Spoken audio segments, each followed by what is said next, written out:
கலவரத்தை ஏற்படுத்தக்கூடிய விதமான செயல்பட்டு இருக்கு. அந்த பவுண்டேஷனே நடத்தக்கூடாதுன்னு ஏன் நீங்க ஒரு தடை விதிக்கல?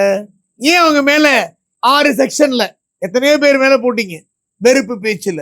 நான் இப்ப லிஸ்ட் போட்டேன்னு வச்சுக்கோங்க, 1 மணி நேரம் ஆயிடும். எத்தனை பேர் மேல கூண்டாஸ் போட்டீங்க, அதையும் சொன்னா 2 மணி நேரம் ஆயிடும்.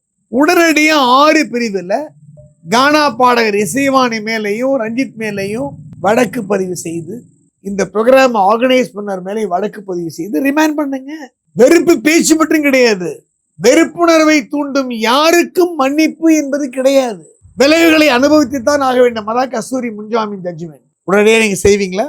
அப்பதான் பார்ஷியல் இல்ல, டிஸ்கிரிமினேஷன் இல்ல.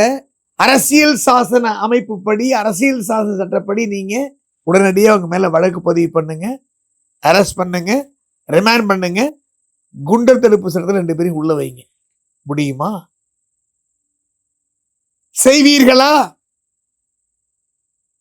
இல்லைன்னா இதனுடைய விளைவு